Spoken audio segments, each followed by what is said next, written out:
Ask the Podcast Coach for April 1st, 2023. Let's get ready to podcast. There it is. It's Saturday morning.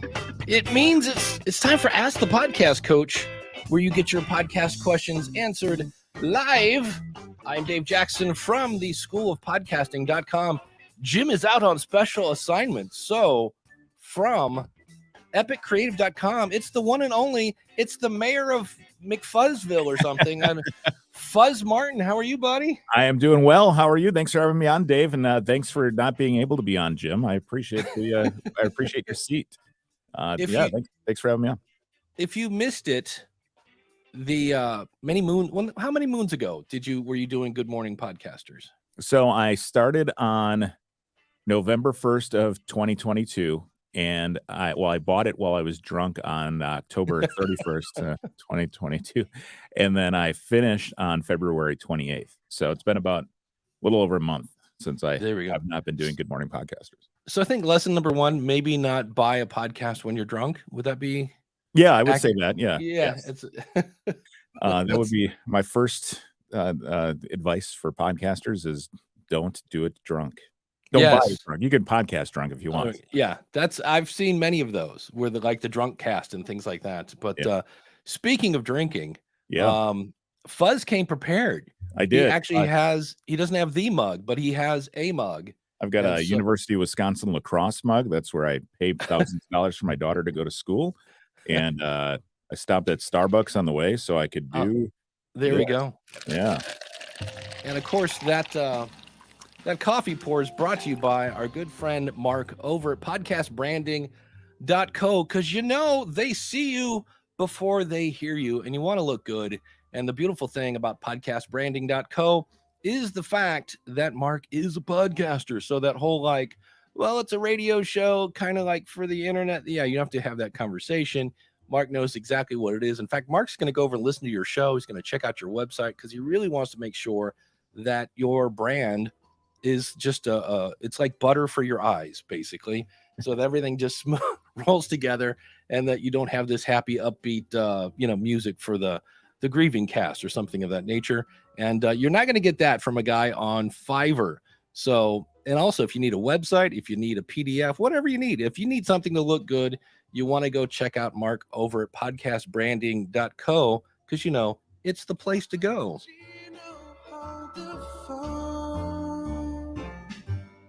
Take me home. We can answer the question where he goes, what is he saying? It's cappuccino. Take me home. Oh, okay. Cappuccino. Or maybe frappuccino, something chino. Yeah. And also we want to thank Dan over at Based on a True Story podcast.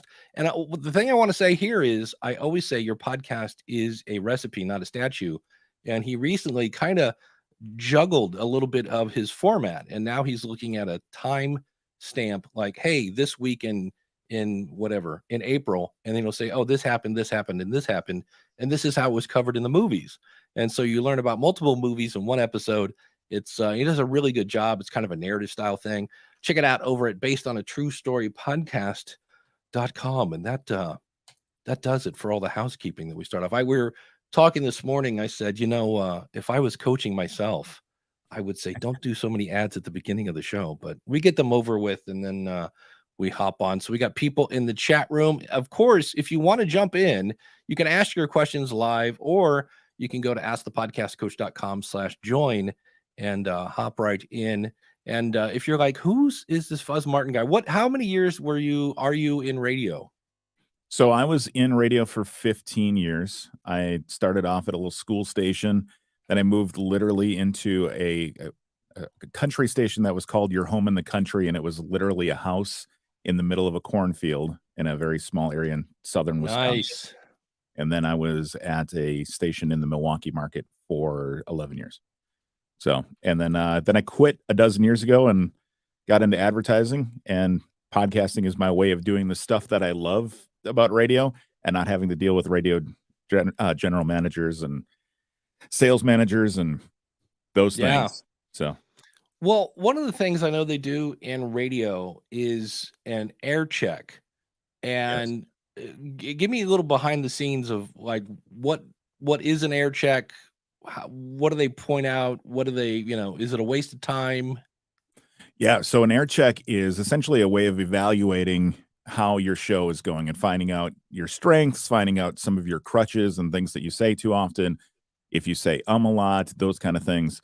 The what a program director at a radio station, so the person that's in charge of determining what goes on the air and helping to grow that talent, they will record your show, just the parts of you speaking usually at a time that you don't know they're recording. And then they'll come back and sit down with you and say, okay, it's time to go through your air check. And they'll have it all written out by time code and say, here, you do this a lot, or you could have improved by doing this, or don't, take a jingle into a commercial, those kind of things.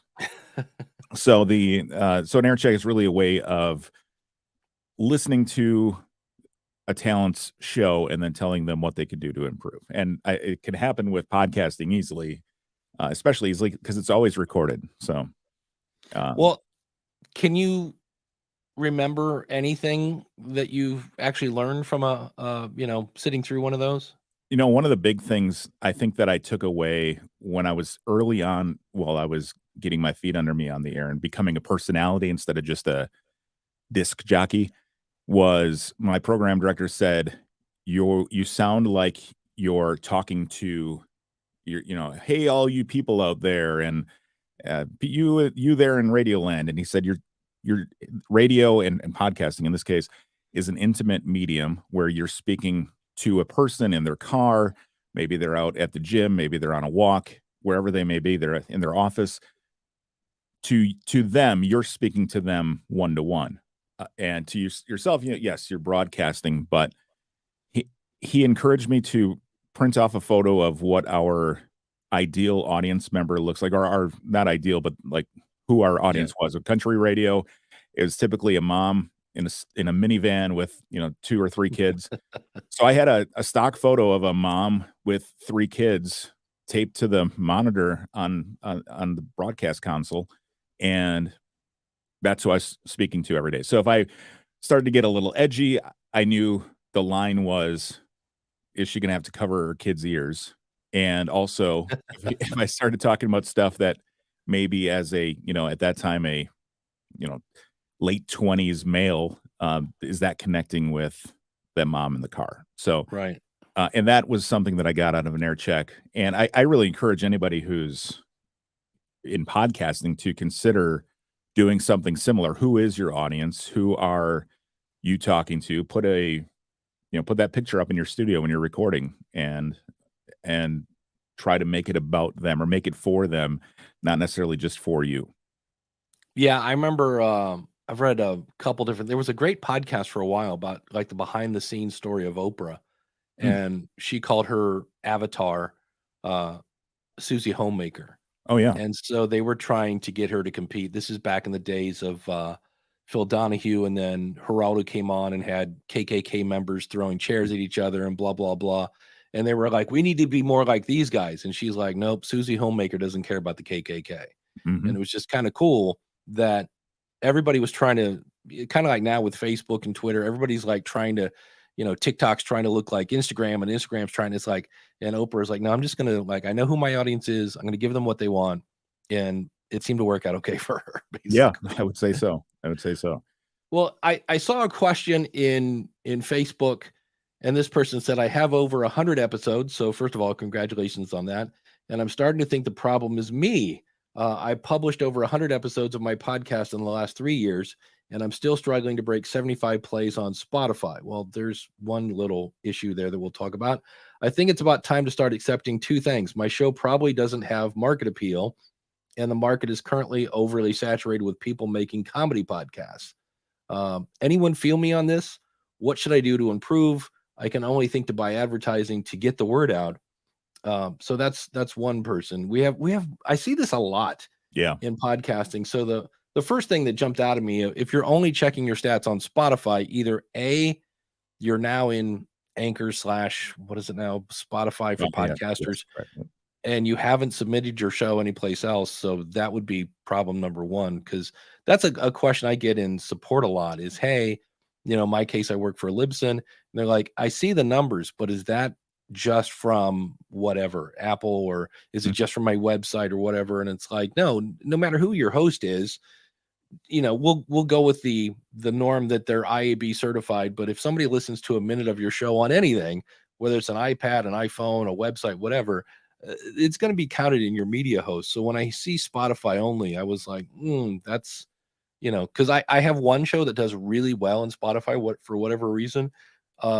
This show does meh in Spotify. The School of Podcasting is horrendous in Spotify, but other shows do great. So I don't know if it's, I hear that Spotify might have a younger demographic, but that would be that. But so they've got the other thing again, it's great that you have 100 episodes out, and it's been 3 years, so that's cool.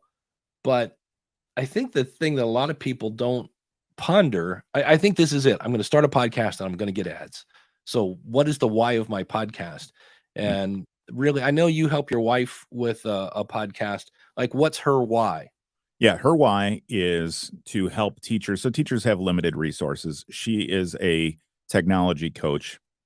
So what she does is helps teachers in her district come up with creative ways to teach lessons, usually using technology. So she finds free tools that teachers can use, and then she talks about them on the air. So her audience is essentially K-12 teachers, and her topics are always free tools. No tools are paid. Like they may have paid versions, but they always have a free version, and that's what we focus on. 1 to 3 tools each week. They're usually grouped in kind of a theme. So that's what she's focused on, and that's so we know who her niche is, and we know who to get this message out in front of. And it's not a broad appeal show. It's really focused on that group. So it becomes easier to market that because we know who we're talking to and we know where to find them. Is the idea to just kind of build the community of teachers because, as they say, 2 heads are better than 1. So 2,000 eyes would be much better than 2. Because I know I've had different shows like that where it's like, hey, I found this cool thing, and somebody's like, ooh, that's really cool. Have you ever heard about this? Yeah. And then somebody else, and so that's very cool. Yeah, my sister-in-law teaches 3rd grade, and if you ever if you have a teenager and you're worried about them playing hot dogs and donuts with somebody, what you want to do is take them to a 3rd grade class field trip, because that is the best. That is the best. What do you call it when you don't want to have babies? Birth control. Oh yeah, yes. Take them with a bunch of 3rd graders. Yes. And nobody it was amazing. But but every year before school, I remember one time she was buying chairs. Like, it's amazing how you think, well, you're fine tax dollars at work, and you're like, no, we need to go buy crayons because they gave us, 7 boxes and we have, 20 students or whatever. It's crazy. And so the tax code says we can only write off $250 that she spent in her classroom. Yes. And it's like, well, we definitely spend. Not only do we spend probably at least $1,000 a year on different things, but she also buys stuff since we're doing okay. She buys stuff for other teachers, especially younger teachers who are just getting started. And yeah, it's so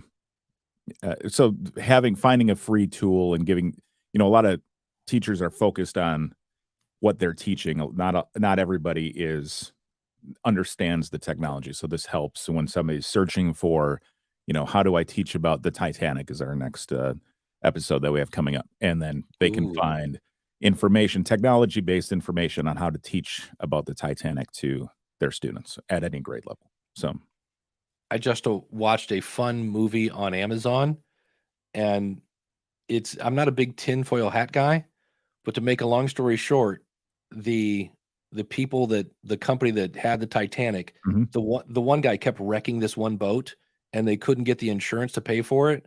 So according to this lovely conspiracy theory, they swapped the name they took the Titanic and put it on the boat that this guy had been wrecking. Oh, wow. And then the Olympus, whatever it was, blah, blah, blah, is actually the boat that sank. And I didn't believe it until in the middle, they dropped the name JP Morgan. Oh, okay. And I was like, you know what? That sounds, it was, So welcome to Conspiracy Theory Corner. Yeah, there was also a billionaire at the time, Astoria from the Waldorf Astoria. Yeah. He died on the Titanic or whatever ship it was. Yes. And Yep. so, yeah, Well, they point out there were a lot of people that at the last minute, a lot of people in first class went, yeah, I'm sick. I can't go. So it's interesting. Yeah. I wish I knew the name of it, but Coach Dave says he has a photo in front of him. He's using that technique to work. This is one of the advantages if you can go to an event where you get to meet somebody who comes up and says, "Hey, I listened to your show." Mhm. Because for me, it's Ken Blanchard, it's Kim Craggy, it's you meet these people and you're like, is that going to resonate with so and so? And also, if you do get the chance to meet somebody who listens to your show, be sure to do like a quick focus group. I always ask people, what do you like about the show, so that Mhm. you can do more of that. But the key is to ask them, what do you wish I would not do, or is there something that's kind of driving you nuts about the show? And then the key then is to shut up. And what will happen is you have this weird, awkward pause because they don't want to say, I hate it when you do that one jingle thing and I hate the lightning round or whatever it is. Mhm. But if you give them enough space, they will either come up with something, or if it gets really long and awkward, then you can always say, if you think of something, let me know, because I'm Yeah. always looking to make the show better. But I have had people say, like, that one thing you did. I had somebody say, I wish you would swap out your commercials more frequently on my one show, because I would do it's dynamic, but I would Mhm. like leave it in for the month. And they said, when I binge your show, I keep hearing the same advertisement. I went, Yeah. Yeah. that's good feedback. Yeah, definitely. Coach Dave says, I spent more than a month developing details for my ideal listener avatar. Refined it over time as I got to know more and interacting with the different listeners. So yeah, that's Great. you can kind of niche yourself out of an audience, but Mhm. that's usually pretty extreme. Like if I did a show, the example I always talk about is, what if I wanted to do a show about being more confident? All right, who doesn't want to be more confident? But then if I say, well, okay, what about being a more confident parent? Okay, now we just cut out all the people who don't have kids. But what if I said more confident first time parent? Ooh, now we just cut out, some more people. And if I wanted to go one more level, if I said, what about being a more confident first time interracial parent? Oh, we just cut out a bunch of people. Yeah. But the people that are left are like, yeah, we need to talk about some stuff. But if I go, what about being a more confident first time interracial left-handed parent? Okay, now we've niched down Mm. to the point where like, no, Yeah. we've gone too far. Right, exactly. Don't be crazy. Exactly. But Um, that is great that Coach Dave is able to do that, and I really think if you can do those kind of focus groups and develop that ideal listener better, I think that's great, and also, it comes down to 2 things, if we're, um, if I put up a picture, if we're doing a Ask the Podcast Coach, and I put up a picture of people that look just like us, um, do I start excluding, audiences as well? So just really trying to make sure that you're keeping that broad enough and diverse enough as well. Back to your point about speaking with listeners, I do a very hyper local show called 15 Minutes with Fuzz. It's about positive things happening in our community, nice. and that show is like that's my baby now. After Good Morning Podcasters, that's the one that I focus on the most. But I recently did a listener survey, and I created a Google form and said, take this survey. At the end, I'll ask you if you want a sticker. If you want a Yeah. 15 Minutes with Fuzz sticker, I will send you one. Just give me your address at the end. If not, thank you for your information. And I asked one of the questions that I get all the time is, why don't you do stuff outside of the area? You could do things all over southeastern Wisconsin and highlight things across the state. And I really want to keep it local, but I wanted to find out if that was if there was appeal for that. And so I asked that as one of my first questions, and Mm. 80% of the people who responded said keep it local. And so I'm going to keep it local, but it is if had that been everybody wants to hear more from outside, then perhaps I would have expanded that. But that's real easy. If you have a Gmail account, go to Google Drive, you can create a Google form, and then you can ask all those questions that you want, and send your listeners there via a short link, and hopefully you'll get some responses. Yeah, and I do have the occasional person's like, "Hey, I logged into whoever your media host is, and I can't see like what percentage of my audience is male, how old are they, that kind of stuff. You can get that from Spotify. You can also find out who your top audience is, which is weird because when I went into podcasters, I think it's podcasters.spotify.com, I could see where it was like The Weekend and like Blake Shelton from the Okay, Voice. yeah, It's yeah, like that is an odd mix of, so I have an eclectic audience, yeah. but you can't really, because of GDPR, which is this thing in Europe about privacy, legally you can't ask that stuff. So that's where a Google for comes into play. If you go to edisonresearch.com and type in like survey questions, Tom Mhm. Webster, when he worked there, made a whole thing on like how to make a survey, Oh, great. which is really cool. So there's some fun stuff. Ask them. There's just some other things you can do, like what was the last product you bought? So Oh, you yeah. start to Yep. see what your audience is buying, and then maybe that's a sponsor. Mhm. There's all sorts of fun stuff you can do. And then you could also be as simple as I know Dave asked, but are the shows good that are talking about I've got 100 episodes in? This is where you can go. The guy, Jack Reicher from the Darknet Diaries, Mhm. was like, what episode did you listen to? Did you listen all the way through? If not, and then it was like, why did you stop? And then on a scale from 1 to 10, how likely are you to share this episode with a friend? And if he got a 7 or an 8, he was like, I'm looking for 9s and 10s. Yep. And so he just kept going back. So that's just an easy one that's like, hey, is the show good? Mhm. Because there's only one way to find out, and that's to ask people, hey, like, did you like the show? And more importantly, would you share this with a friend?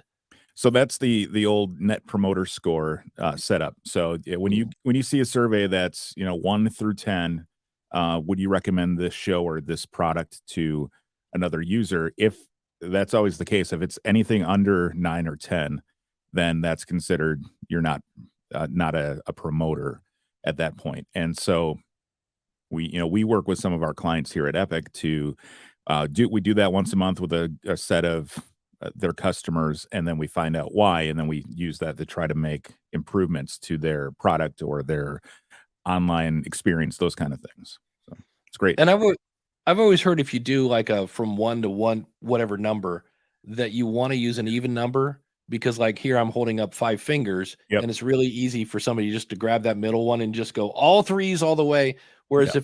if it's 1 through 4, they gotta figure out, do they like it a little more or do they not like Mm. it a little more based on, what they're thinking about, but that's I think that's the thing that maybe podcasters, I know this is a drum I beat a lot, but, the I'm not sure podcasters really want feedback on their show, because I think when they ask for feedback, they're really like, "Would you please agree with Yes. everything I've done to this I point?" need somebody to make me feel whole. Can you please help me feel whole?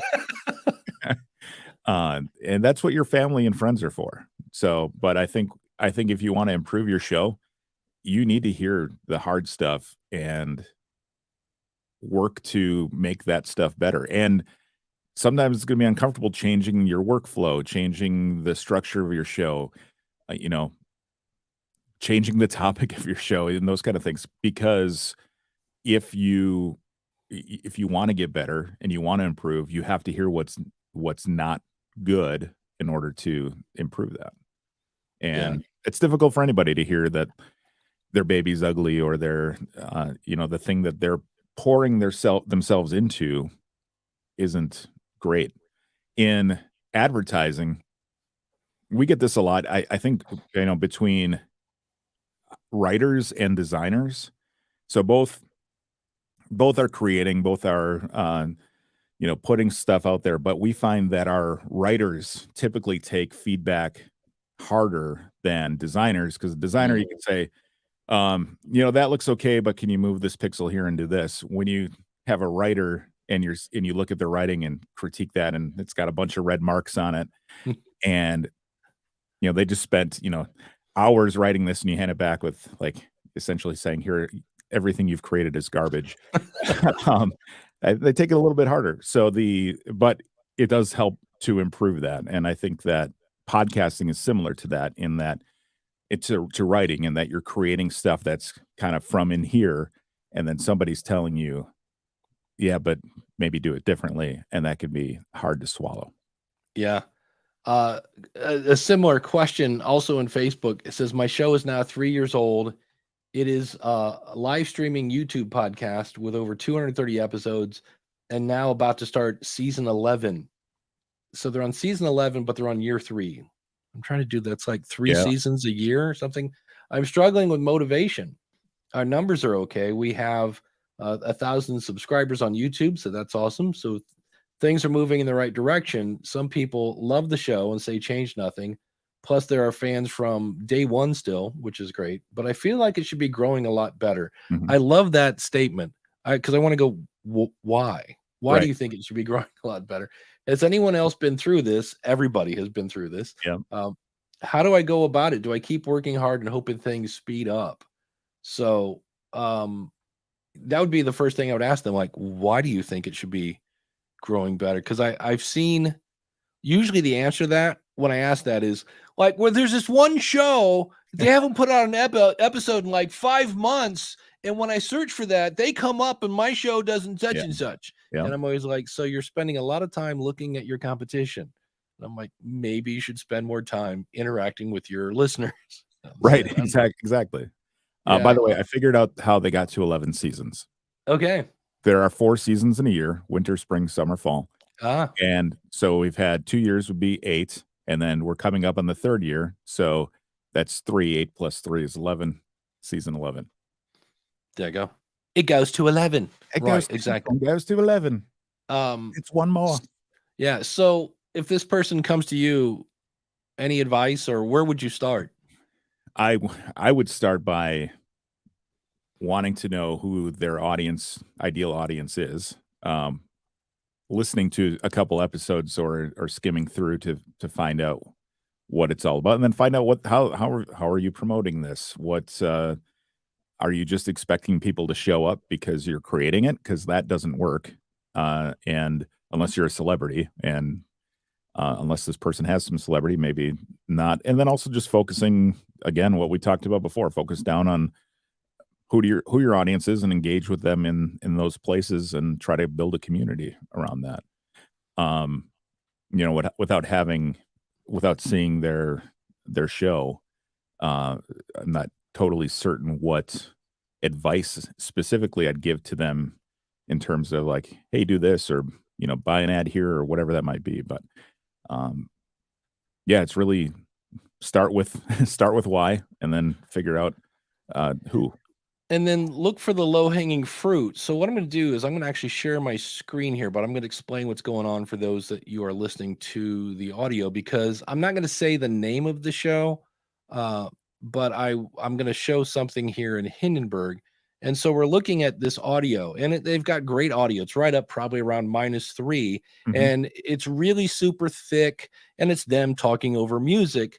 And then when the music stops, their audio literally gets cut in half. Like if I were to scroll right. And so when somebody said, hey, I'm trying to take my show to the next level, and I went over and listened to this, and it's kind of a pet peeve of mine, but again, it's the whole recording from the bathroom kind of thing where your microphone's too far away or whatever it is. And so before you take it to the next level, I remember I was reading an article once on Bill Belichick, who was the coach of the New England Patriots, and this is during the Tom Brady days. And he said they always start off training camp with like how to tackle, and these are professional football players. He's like, no, we go back to the basics, and we cover those things because we kind of assume that everybody knows how to tackle, but hey, let's make sure. And so there is that, your audio level. The one that it really scratches my head. I see this a lot at Libsyn, and I advise these people.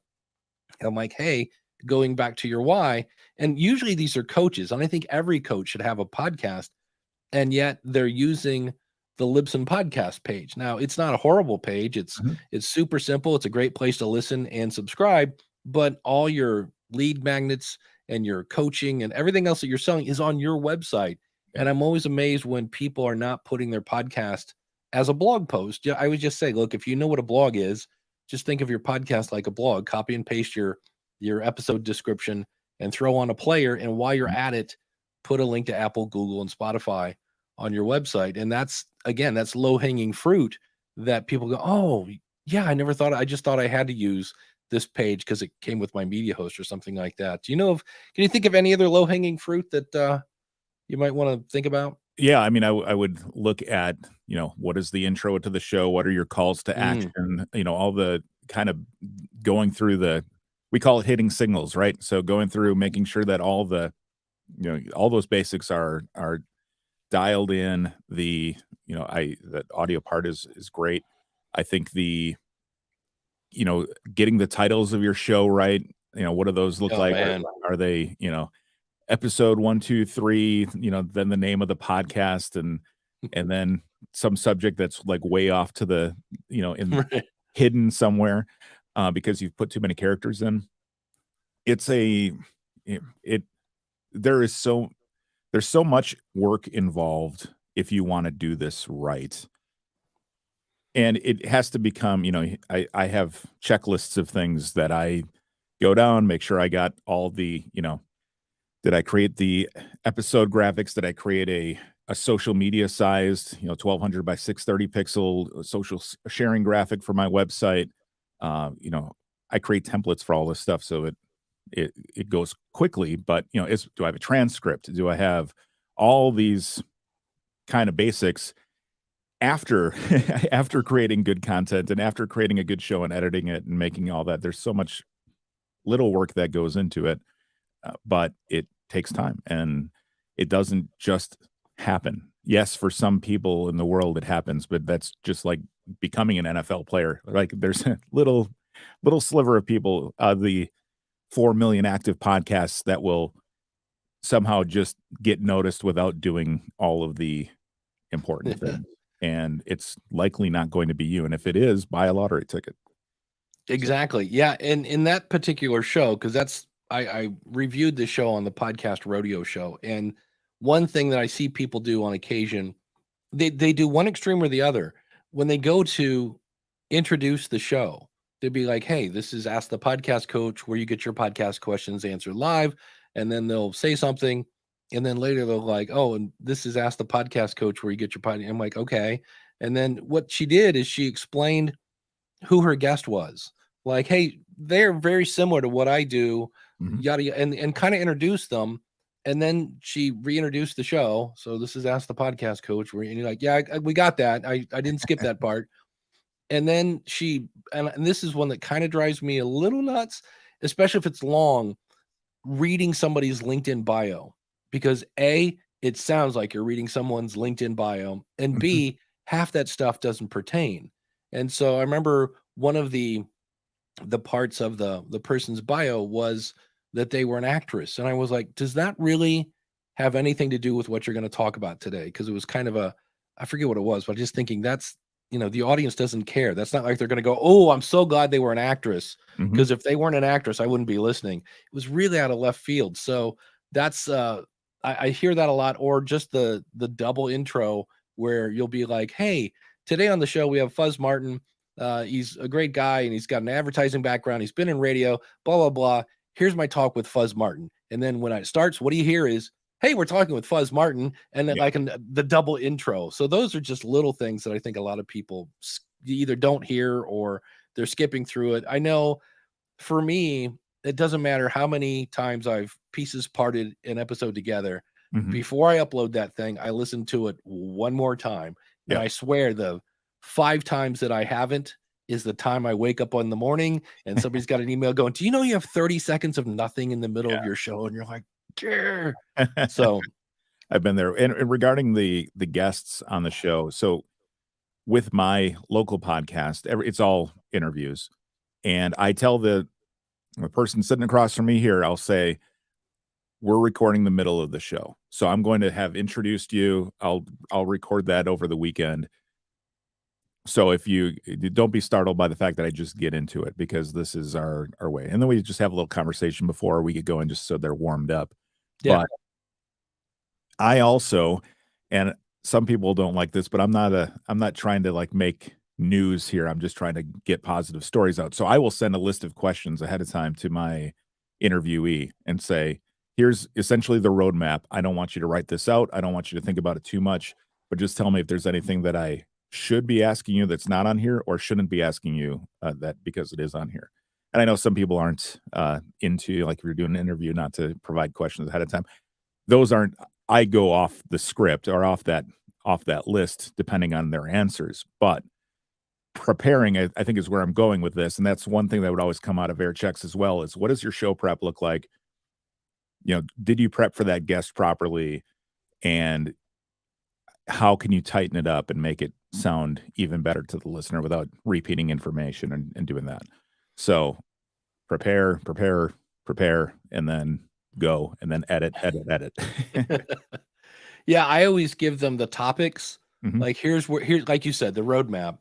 I've only had one time where somebody asked for the questions, and when I got the answers, it was very, "Hey, Dave, that is a very good question," and they Right. were obviously. But so that's usually why I don't give them the question. But it's only happened once. Usually, I just like, "Hey," and it does help. Here's another one. I had this happen this week. Let the guest know when you've pressed record. Oh, yes.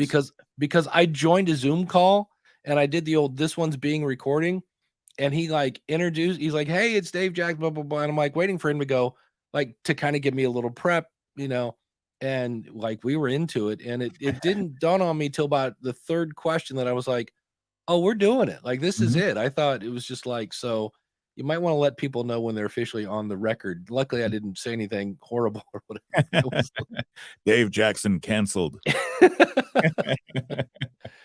Yeah. uh if you are watching and you want to jump in, it's askthepodcastcoach.com/join. If you're listening on Twitter Spaces, just do the old how do you know what's the official raise your hand on Twitter Spaces? I don't know, but I think it's raise your hand. Yeah. raise your hand. Yeah, that's no wonder I couldn't remember that. Yeah. Yeah. The Is that other, what it was on Clubhouse too, or is on Clubhouse? I think so. I Yeah, saw it's somebody was using Clubhouse and promoting that the other day, and I'm like, "Oh, that's still a it's still thing." around. Yeah.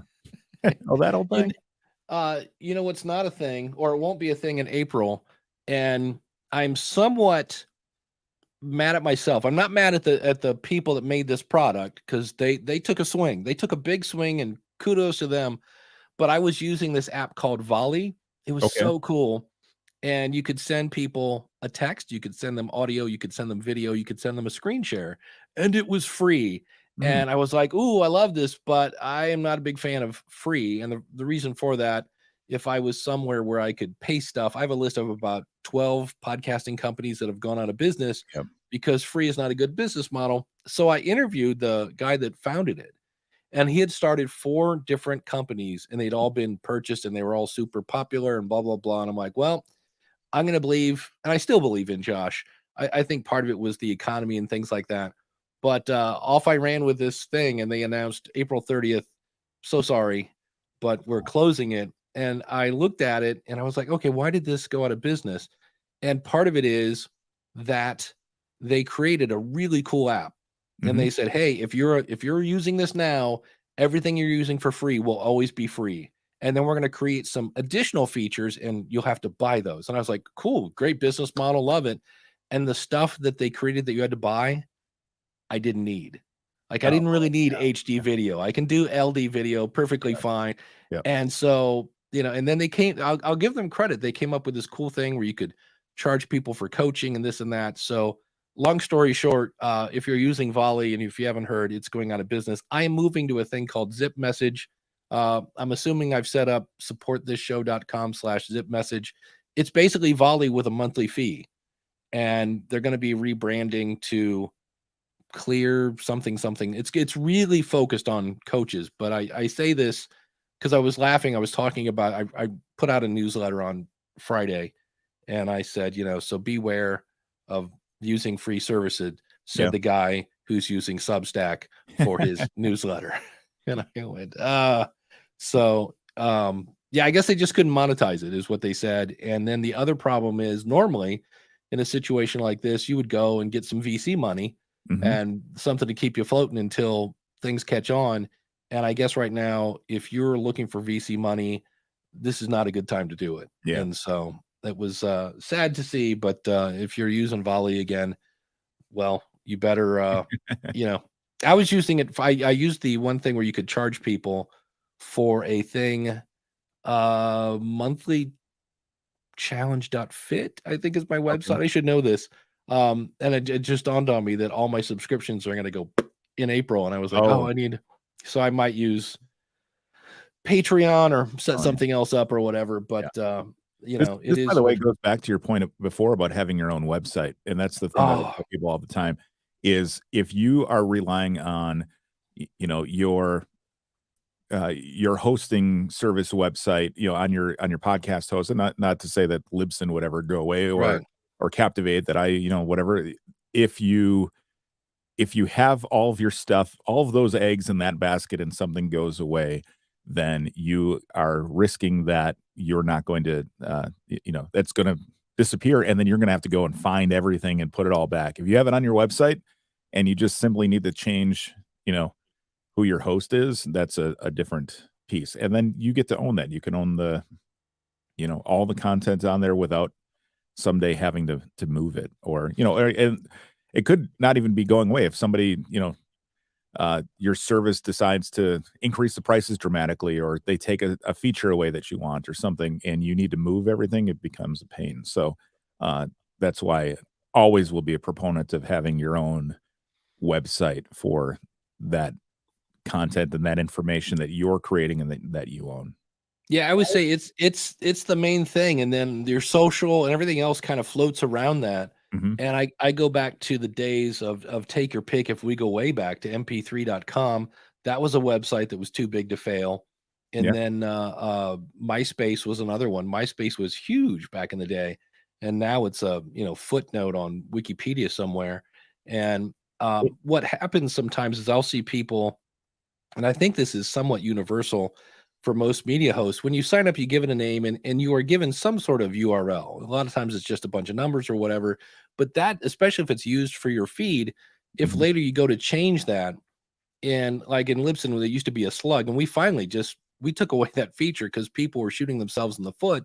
Because if you change it, it breaks your feed, it breaks every MP3 file, and that's fairly universal on all media hosts. Mhm. And that's where, if you want to rebrand, put your show on your website. Yeah. Don't so much, you want to use your media host for what it's made for, which is, of course, hosting your media, but Mhm. all the branding and stuff should be on your own website. So, Yep, agreed. And that's like Sounder went away, earlier this year. yeah. That was a good example of that happening. And yeah, so just make it your own, own it. Back in the day my first podcast was in 2006, and I used to hand code the RSS Oh, yeah. feed, and that was like copy and paste chunks and all that stuff. And but the thing with it was my RSS feed lived on my website, and I could, if my host went, or if I didn't even have a host, there was files that were on my website and RSS feed that was on my website, but that was wholly owned, but difficult. And then when we first launched Shanna's website, we were using the Blueberry PowerPress Mhm. to do that, but all my episodes were stored on Amazon cloud, on the S3 cloud. It just got to be a lot of work, so moved it away from that. But that's how extreme you could go in terms of owning your stuff. So, by the way, Yeah, I have to say, Dave, you have a lot of people named Dave that comment and follow you. So I just wanted to say for that's them. it. We're just a big team. You know how they say that like attracts like. Well, I Yeah, just, a lot of guys named Dave. yeah. Welcome, Daves. Um, It's always fun. But the we talked about this earlier, and this is actually happening. I was like, wait, what? Because it's an easy way to fix this problem. This is on Facebook. I think this was in the Buzzsprout group, and it said, I did the unthinkable and I recorded an episode. You ready for this? While taking a bath. It's oh, no it's no surprising that the audio isn't amazing. There's a lot of echo. I'm new to editing. I'm using GarageBand. Sorry to hear that. And wondering if there's an easy edit to soften the echo. One is Adobe Enhance. If you yeah. just search for that, that's actually a pretty cool miracle tool. It kind of deadens the audio a little bit. But RX the other, elements would probably RX isotope elements would probably work. yeah, there's that. There's one, I forget the name of the company, but it's called Deverberate. Okay. That's really good because a lot of these de-reverb things are made for if you're in a gym like really long decays, where a lot of times we're looking for this short room noise, Mm-hmm. and that does that. But the better thing would be don't record in the bathroom. That Well, would I think if you're going to record in the bathroom, like there must be a why you're recording in the bathroom, unless it's just I really need to get this episode recorded and I need to take a bath. But if you're going to do that, just own it.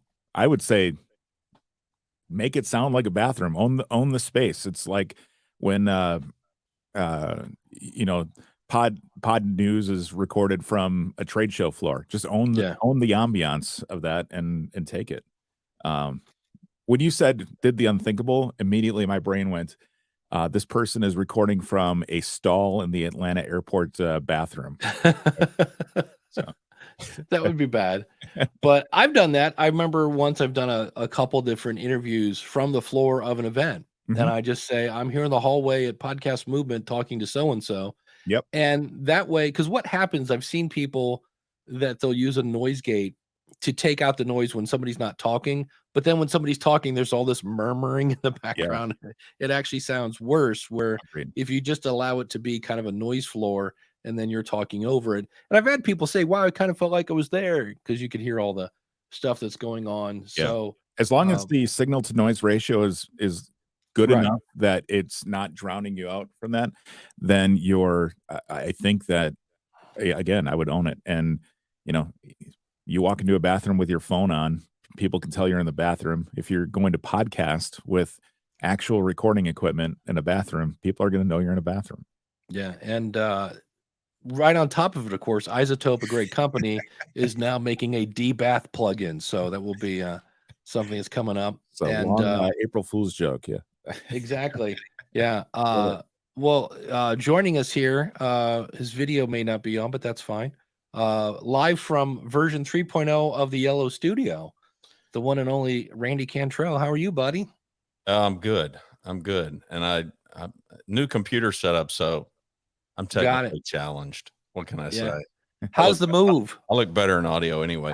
Well, that's what I wanted to jump on here and say and bring up, not to hijack the show, but first of all, to thank you and to encourage anybody, you know, as podcasters, I don't know that there's anything still as old school as it is to get an email, because of the trouble that a listener has to go through to send us email. Mm-hmm. And in the midst of my move, and nice to meet you, Fuzz. Nice to meet you. You know, to just get, so Dave sent me an email. I put on my show, on one of my shows, Leaning Toward Wisdom, you know, involved in a move. We sold a house that we had lived in for 25 years and had a couple of moves happening at the same time. Anyway, kind of a complex situation to happen late in life. But, you know, Dave took the time, sent me a nice housewarming present.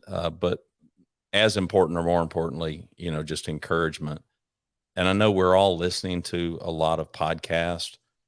And when I got his email, you know, I felt a little bit of guilt, because I couldn't tell you the last time I had emailed somebody that I was listening to.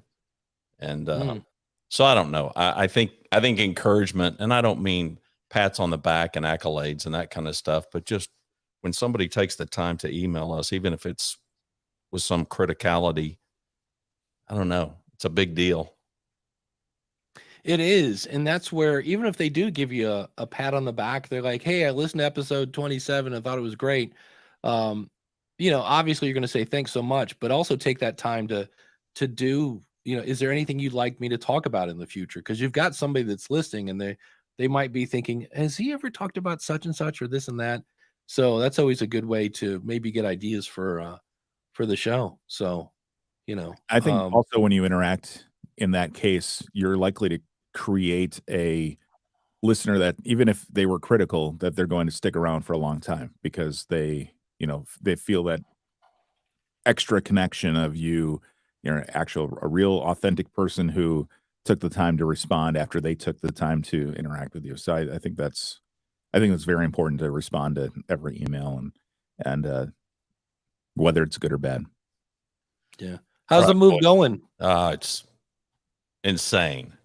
I would never advise anybody, don't sell a house on one day and move the next day and then on 2 days later, close on another house in a different location. Anyway, don't move twice simultaneously, but that's, hey, these are opportunities. I kept telling my wife, I said, this is the price you pay for chasing a dream.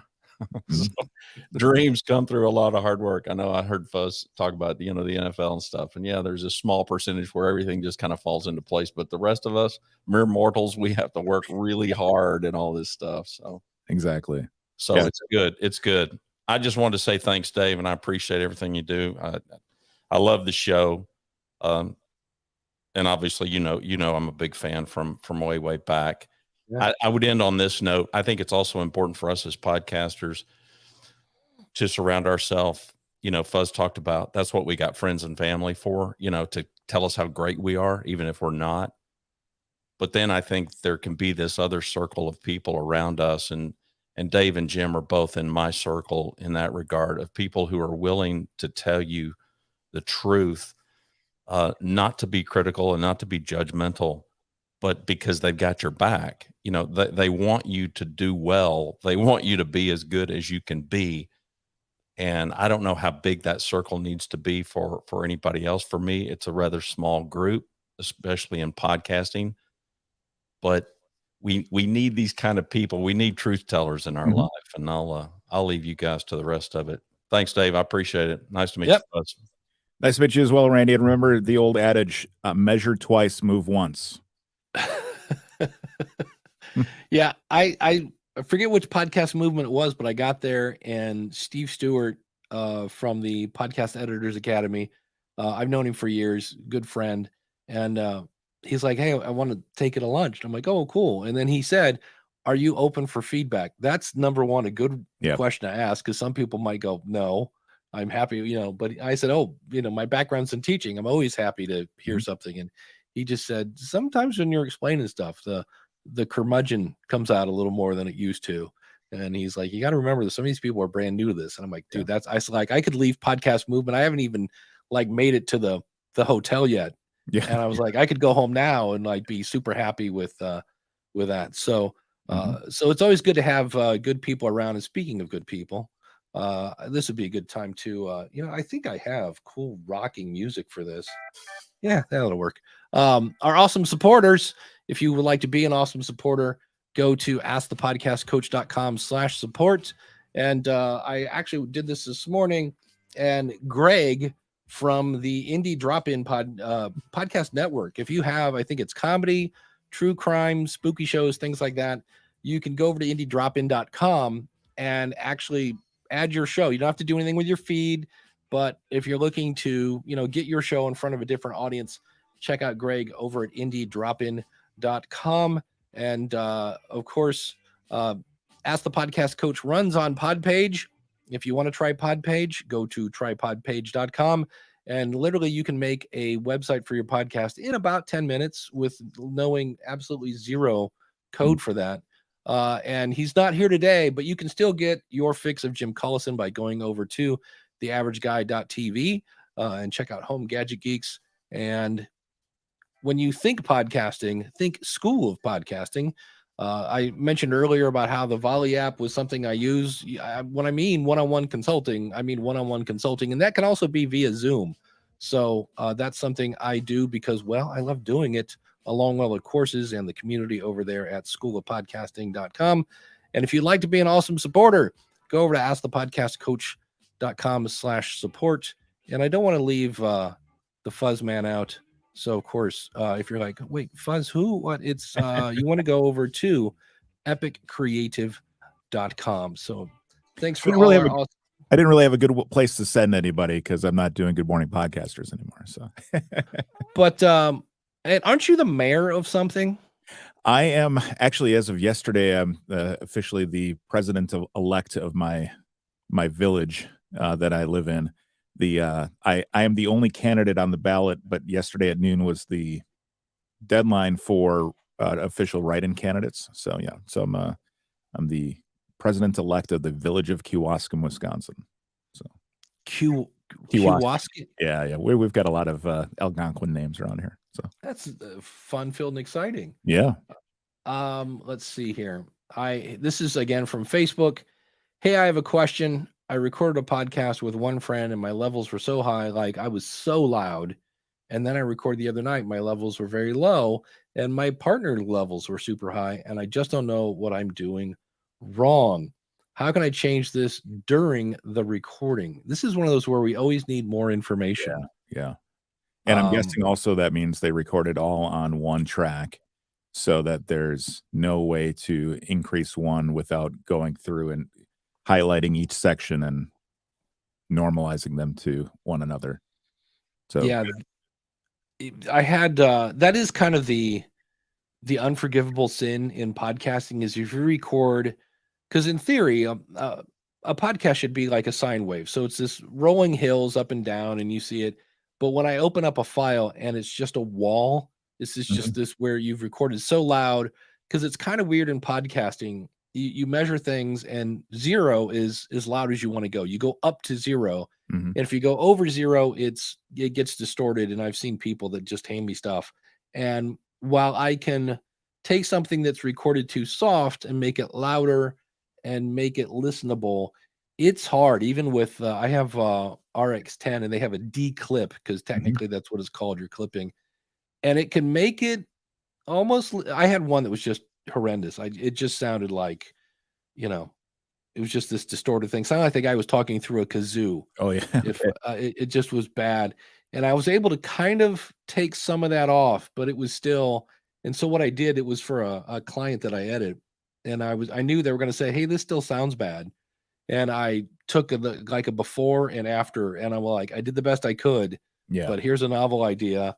And so what I would recommend in situations like that is record something for 30 seconds and everybody says their name or whatever, hit stop and listen to it. And then go, wait a minute. Cause I know like here we're on StreamYard, and this is kind of one of the problems with the, I don't know. I'm just going to name a bunch. There's Clean Feed, there's Zencaster, Squadcast, Riverside, and many of these do not have, like a StreamYard has 0 in regards to how loud I am. I just look at the Rodecaster and I'm somewhere near where I normally am, but I have no idea if, and so that's why in this case, I have, StreamYard recording it, but I also record it on the Rodecaster. And that way, if, Fuzz's dog starts barking or whatever, I can mute that channel. And I found this a lot with, if I interview people I know, I'm much more likely to talk over them. I don't know why that is.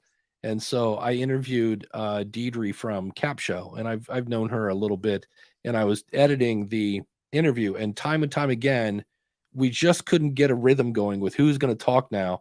And so it's really easy to go, oh, I was talking as she was doing, and just mute me. So that's really where the, if you ever wonder, why does everybody get so excited about separate tracks? It definitely comes in handy, because not everybody can be in a, pristine recording area, and kids and dogs and lawnmowers, and depending on what mic you're using and things like that, it can get to, it's nice to have a second stab at it, which it's hard. Like if Fuzz and I were on the same channel, and let's say I was super bassy, well, if I pull the bass out to make me sound good, well, Fuzz was fine, so now he sounds super thin. So and it's either that or you have to go through and highlight every section and do that manually, and then you might as well not do it. The one that got me was I had somebody who had a headset on, and they kept popping their P's, and I probably asked them like 3 times, can you say happy peanut butter or something? And we kind of got it, and I thought it was okay. And then we started doing it, and I don't know if they were conscious about it at the beginning and they weren't talking as loud, but man, I was like, you know what? I just feel awkward going, can we stop and do this again? But to Puzz's Puzz. Yeah. Puzz, good old, I get Buzz. I get, other ones, but yeah, the first Puzz I've ever received. So. Well, I want to give you something unique. Fuzz mentioned I had to go into every P, highlight it, go into an equalizer and say, take every ounce of bass out of this. And that would somewhat make it to where it wouldn't jar the fillings out of your teeth when it happened. But it took me hours, because every P, every B, occasionally a K, it was just so, as much as you it is awkward sometimes to go, nope, move it again, move it again. The 10 to 15 minutes it takes to get the right mic placement will save you hours on the back end. So it's like a photographer, getting it right in the camera instead of trying to fix it in Photoshop. It's, and there are a lot of good tools that can fix a lot of this stuff now, but get it right to begin with. I totally agree with you. It's better to spend 10 to 15 minutes trying to troubleshoot your technical issue than it is to try to fix bad recordings, for sure. Yeah, the Coach Dave asks, why not separate track record, then use the multi-track leveler in Auphonic? I have the multi-level thing, which what it's supposed to do is figure out who's talking, and it decides. Not a fan. I've tried that probably 4 times, and it just I end up going close, not bad, but So I don't think I've used that in probably a couple of years because it was a great idea, but for me, I just and the other problem I have with Auphonic, going back to mic placement, is if you have somebody who's a heavy breather, and either they're too close to the mic, or in some cases they're just not healthy, which is a thing, and they breathe so loud that when you run it through Auphonic, one of the things it does is it levels out the audio. So when it hears, it thinks it's a word. So all of a sudden, this person, every time they breathe, it's super loud. It's like, oh, holy cow, what's going on? And that is, again, fun, because then you have to go in and highlight the breath and pull it down. And so I always kind of, a lot of times before I run it through, if it's a typical, fairly well recorded thing, I will run a noise gate to kind of squish down the breathing and then run it through Auphonic. But yeah, that's. Now I'm very self-conscious of whether I'm breathing really loud, Dave. So, well, what's your, I know you work in advertising. What's like, what do you do? What do you think in terms of promotion wise podcasters might be doing wrong, or what would you advise when it comes to promoting a podcast? Oh man, those are so many questions. I'm gonna say and we've got and go. I get this question actually. Ariel Nissenblatt will tag me in posts when somebody says, "Hey, how do I advertise my podcast on social media?" And it's like, whoa, well, I could go on. I need that Twitter blue 4,000 characters now. To promote your podcast, it really always to promote anything. Let's just like. Right. Whether it's podcasting or not, what is your goal? What are you trying to do?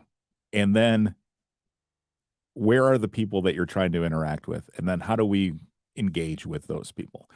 It's really what it comes down to every time is who is it? And then how do we get in front of them? What resources do you have to do that? So both from, time resources, social media platforms, monetary resources in terms of advertising.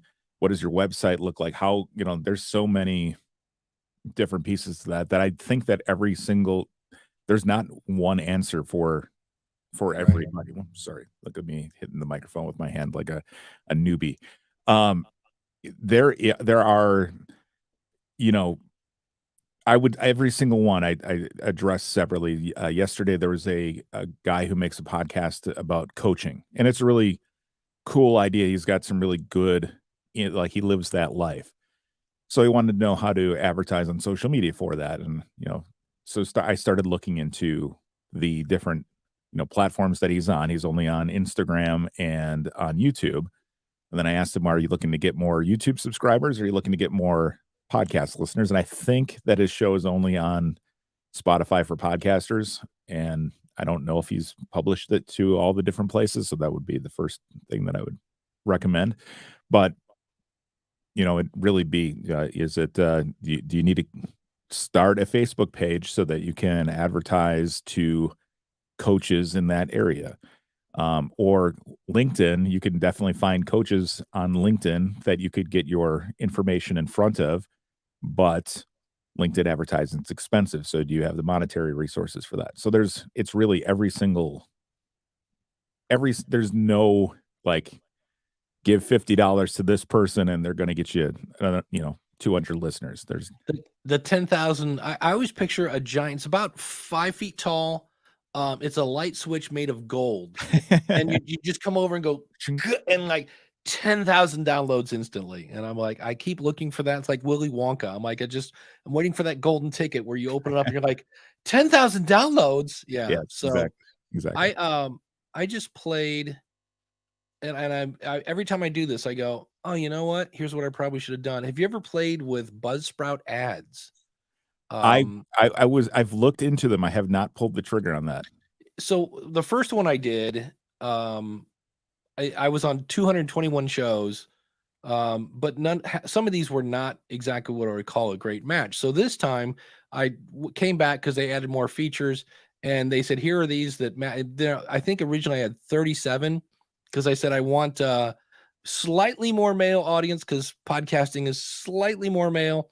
And anybody after 30 to 50, et cetera. And so they ended up on 4 shows.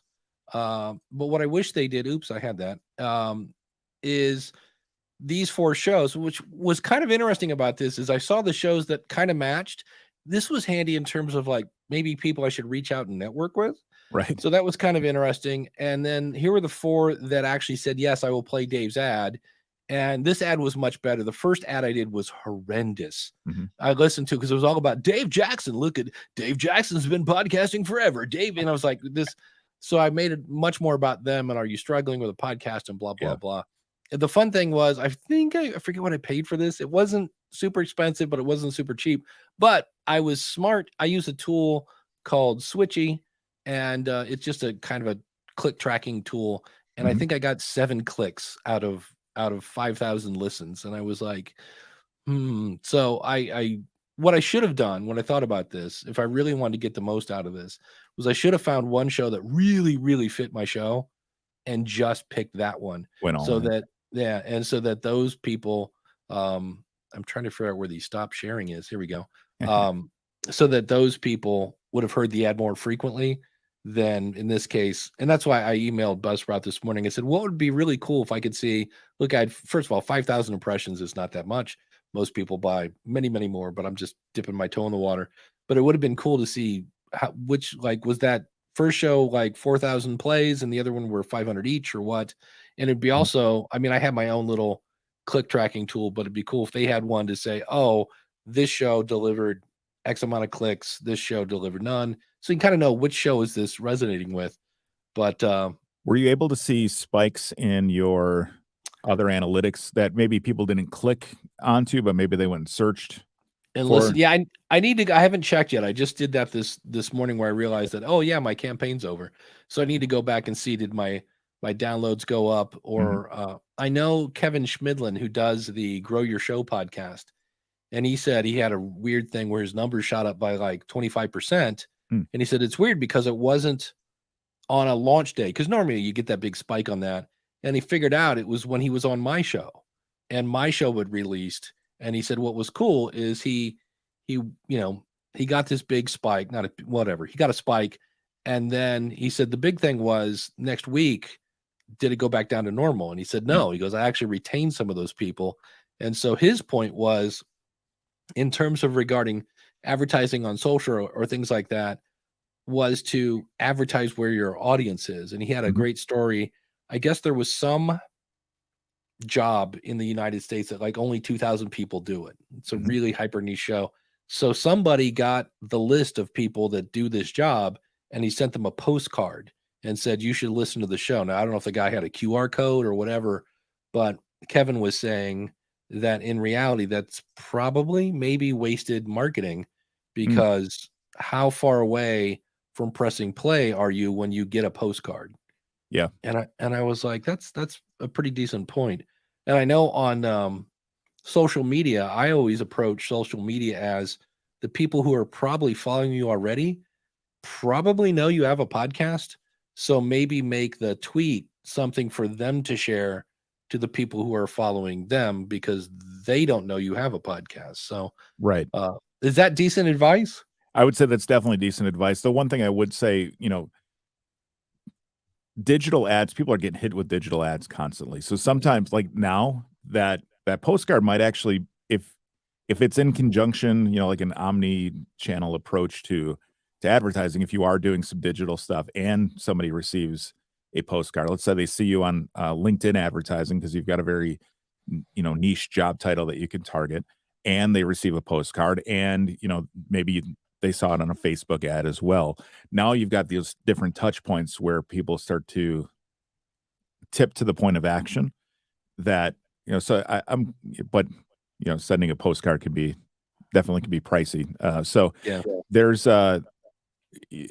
just getting creative and going out of the way to do some of these different types of things. I think and again, it goes back to there's not that big golden switch, and you got to work for it. And I think the other part is really building a community and building that audience, and like what you have here, Dave, on your shows that you have an audience of people who you give advice to, that you listen to, that you have built that trust. So that's a lot easier than when somebody comes here and they see, oh, look, this is a community, I want to be a part of that, versus, hey, listen to my show, hey, listen to my show, hey, listen to my show. And what, there's so much noise and so many people, beating down your door to get you to listen to their thing or buy their thing or join their thing. And I think you really just need to deliver good quality, authentic experiences, and that's the starting point. The rest of the pieces will really depend on who you are and who you're talking to. Yeah. The other thing we haven't hit on yet, and I just checked it last night, and it was like, so it's another thing I have to go back and check my stats now, is of course YouTube rolled out, he said in quotation marks, because I am an old curmudgeon, podcasts, which I heard somebody call them YouTube podcasts. Like, But anyway, this is where you go in and you check a playlist to be a podcast. And we were all kind of like, in fact, Bandrew, who is in the chat room, I've always enjoyed his take. And Bandrew does have a question, which is, how is your day going? So far, it's doing great. Yeah, I got Bandrew Scott in my chat room. I mean, that's great when you got that going on. But and I always do this. I unstarred his chat, and now I have to go back. Here. What if I do this? There we go. Yeah, there you go. But anyway, so I heard Bandrew say that if you check this and make it a podcast, it will show up in YouTube Music. Don't forget the music part of that. So last night, I've had YouTube Music because I'm a YouTube Red or whatever it is, premium, because I don't want to hear 37 ads, a minute. So I pay for that, but I've never used YouTube Music. I think I might have fired it up once to go, oh, okay. But I listen to music on Pandora if I want to just let it go. And I'm a big Spotify if I want to listen to a certain song now. Yep. But I was like, I wonder if they're really in YouTube Music. And I went in and I was like, oh, there they are. There's my stuff. So I need to go make better artwork, because the fun thing was, it was like, hey, make this playlist. And we're like, and what happens? Yep. So I don't know if my numbers are going to go up or down or what, but that's one of the results, I guess, of checking that, is because when he said that, I was like, is that official? Yeah. Like, and of course it is, because it's from Bandrew and he knows everything. Right. Exactly. So, yeah. Yeah, I've moved all of my podcasts to I've included their podcast playlists on YouTube. I'm seeing, dozens of listens over my full catalog. So there we go. Pretty good so far.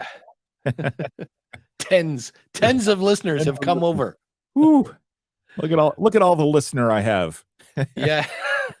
Yeah. So I'll be interested. I know that they're kind of following the same playbook of 2016 when they had Google Play Music and they only rolled it out to the US and blah blah blah. But also Google Plus was the same way. Google Plus, they made all this hype about it, but then they only let certain people in, and in the US, and you saw how that flopped, right?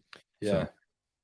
Yeah, it's going to be interesting to see, because I anything that makes podcasting more popular, I'm all for that. But I'm kind of, there is a part of me that's like, yeah, I've seen this movie before.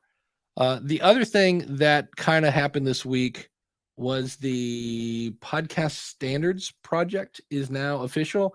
And what was cool about this, if you go to podstandards.org, I was in the room when this happened, and it was one of those where it happened, the room where but it was kind of like one of those where I walked out because it was Libsyn, Transistor, Blueberry, Buzzsprout. There might have been another one in there. RSS.com. Can't forget them because they paid for the meal, which was great. Nice. James Cridlin, Todd Cochran, Rob Greenlee. I mean, all these, and we all kind of said, hey, there's all this stuff coming down with podcasting 2.0, all these new features we want to add. Why don't we all kind of sit down and figure out like which one of these should we move first? Because in theory, if we want an app to add a feature, they're going to go, well, let's see how many of these people are putting it into the media host. Yep. So if the media hosts come out and say, hey, we've added this new feature for blah, blah, blah, then the apps are much more likely to go, oh, we should probably throw some code on that so that it shows up in our player. And when I walked out, I was talking to Rob Greenlee, Daniel J. Lewis was there. And I was like, I think we just saw history. Like, you know what I mean? It was one of those where it's like, it was kind of like almost like being in the room at the signing of the Declaration of Independence or something like that. I'm like, I think that's actually going to be something. And I was really happy because that was probably close to a year ago. And I've seen many hey, let's get a group of people and we're going to change the world. And I was like, the longer it didn't show up, I was like, please don't be one of those where like, that would have been cool. So I'm happy to hear that they're meeting and they're coming up with stuff. But a great example of this, of like, okay, Dave, why is this exciting? If you look at Apple iTunes on a PC or Spotify on a PC, they completely hork your show notes. Just forget about it. They're not going to look like anything you typed. Yep. And every app kind of treats your show description kind of differently. Mm-hmm. So it'd be nice if we could all just say, hey, this is what we're going to do with show descriptions. I'm trying to say show descriptions instead of show notes. Yeah. Although this is a podcast for podcasting, so everybody here knows what show notes are. So it should be interesting to see. It's just one of those like, ooh, this is more than a good idea. It's actually slowly moving. And that's, I think, part of the problem is we always wanted to move at the speed of, now, and that doesn't always happen. Can I bend your ear on something that I'd like to see as part of this pod standards? So you use Podpage. Mm-hmm. I use another service similar to that. Yeah. So it takes the 3,000 by 3,000 episode image and brings that into your latest episode. What I'd like to see in the RSS feed is an open graph image, 1200 by 630, a spot for that. So that for all of us who use this and import our RSS feed into a website, that we will have the proper feature image that would be used on Facebook, Twitter, and LinkedIn, those different places automatically, that we can upload at the time that we are creating the podcast episode, instead of, episode goes live, let's say at midnight, and your page is created on your website. Now in the morning when you wake up, you need to go and edit that page in order to add in, and if you're not doing this, you need to be doing this, to add in your social sharing graphic and then save that. And then now you can go and share it on social if you're doing that or wherever. But, not everybody, the world is 24 hours wide.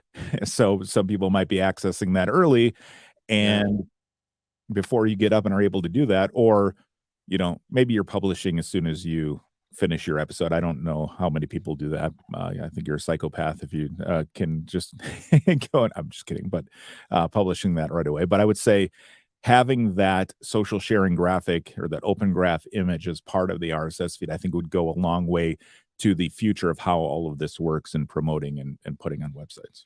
What happens if you just have the square image?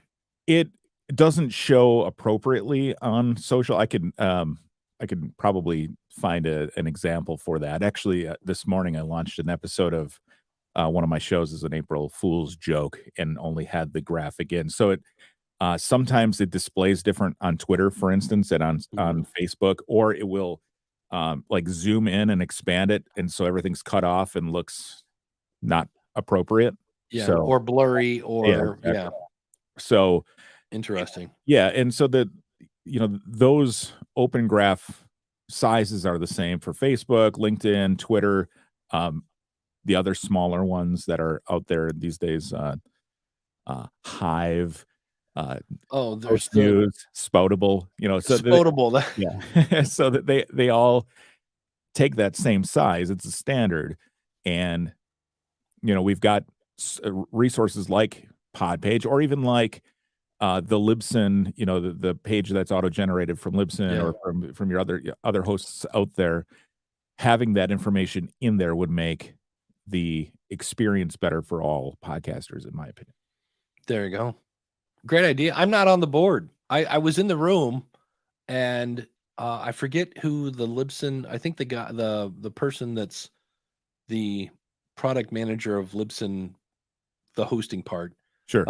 is on that board. Rob, I think Rob Greenlee is still there, even though he's gone indie.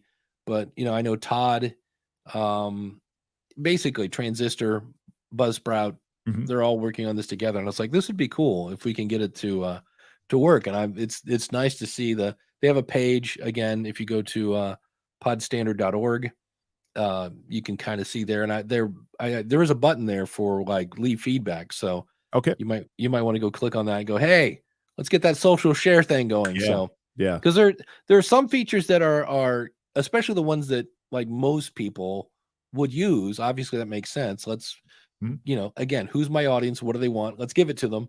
And some of these things are going to get pushed through, and some might not because they're hyper niche. We'll see, or Yeah. they're just going to be on the bottom of the list. We'll see. But I was excited just to see that it was moving, because I still think just for years people were like, I would need to dump RSS, and then somebody just went, why don't we just make it better? And I was like, yeah, there's a novel idea. So that should be fun to see. So that was another thing that rolled out this week. Great. But keep that in mind though, just to wrap this up, because the one I see the most of is your show description. See, now I just said the wrong thing. Your episode description. Mhm.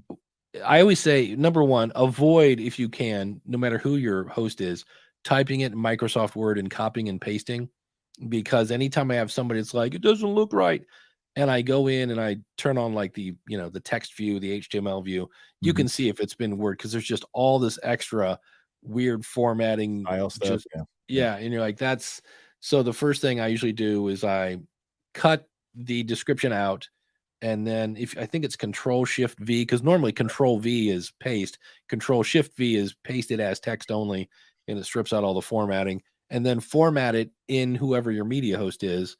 Yep. Because in theory, any formatting they do should be okay, but there are still like iTunes, Yeah. and that's actually correct. iTunes on a PC that still exists is just gonna mess everything up. So I just thought we just had a bunch of people who haven't updated their computers since 2008.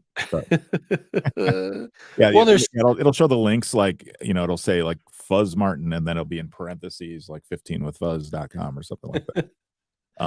When it displays inappropriately. Yeah, there is SoundCloud still has not put in features that were introduced by Apple in 2017. So when I hear somebody's using SoundCloud, I'm like, well, I don't know if you know this. And the fact that no advertiser would ever touch a show that's on SoundCloud, because if you want to see why, just go to Google and type in buy SoundCloud plays, because you can get a lot of Oh, plays for next to no money. okay. They're not IAB certified. Yeah. Yeah. So that's I just one of those. I think the biggest thing to ruin SoundCloud has been TikTok, because all of the people who were, like SoundCloud rappers or SoundCloud music artists are now trying to produce their stuff for TikTok because there's such a bigger reach. Yeah. And, but yeah, yes, Chris, SoundCloud, barfing emoji. Agreed. Exactly. That's just one of those where it's like, is that still around? We mentioned earlier about Clubhouse, like sound, like really? And Yeah. what happens is like Libsyn can automatically post to SoundCloud, But if you have the free SoundCloud account, I think you get 3 hours of Okay. free space. And so somebody will say like, "Hey, I don't see my latest episode."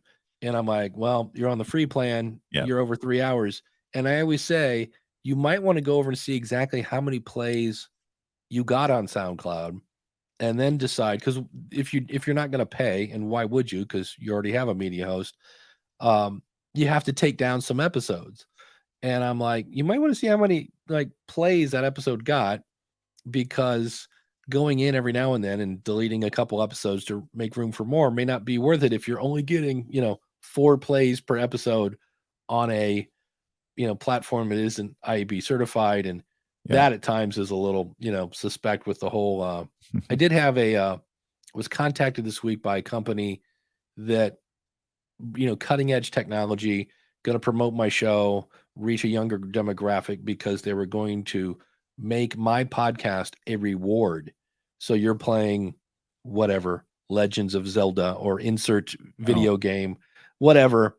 And when to get to the next level, you have to sit through this podcast. And I was like, no, like my target audience. Now, if I'm doing a video game show, okay, I might be talking to these people, but I emailed back. I'll go, "Are you the people that were helping iHeart promote this way?" And they did not get back to me. So I'm thinking they might be that, but I just was like, yeah, that's not what I would call effective, marketing. I once had an employee who was younger and a little bit greener at what he was doing, but he worked on the digital advertising team. And for one of our larger clients, he forgot to uncheck a box and spent $27,000 on ads running on, it'll last long, ads running on kids apps. So like ABC Mouse and stuff like that. Right. And the client came back and said, what when it came to reporting time, and he pulled that up and showed it to the client. I didn't have it. I didn't review it before it went out because I wasn't on that team, but ended up, we had to credit them $27,000. So that's, but yeah, that's those types of reward advertising and all that is just not it. I just was like, that does not look like a good idea at all in any aspect of that. So awesome. Well, as I look at the clock on the wall, it is time to hit the big green button and start the outro music, which is always great fun. But Fuzz Martin, man, I'm so glad we got to do this. Yeah, thanks for having me. In 2 minutes or less, life after Good Morning Podcasters. Are we happy that you've? Yeah. So I doing Good Morning Podcasters was fun, but it felt like work to me, and it didn't feel like, the podcasts that I enjoy doing are my wife's podcast and Tech Tools for Teachers podcast, and my podcast 15 Minutes with Fuzz, which again is very hyper local, and feel like I'm actually giving back to my local community with that. I enjoy participating in things like this with you, Dave, and on the Twitter Spaces and in these different kinds of areas where I can lend some of my advertising background. But doing it 3 times a week was just way too much. So, but I appreciate you having me on. Thanks to Jim Collison for letting me steal his seat for the day, where he's off doing whatever he's doing. Hopefully it's fun. And I appreciate it. Thanks, Dave.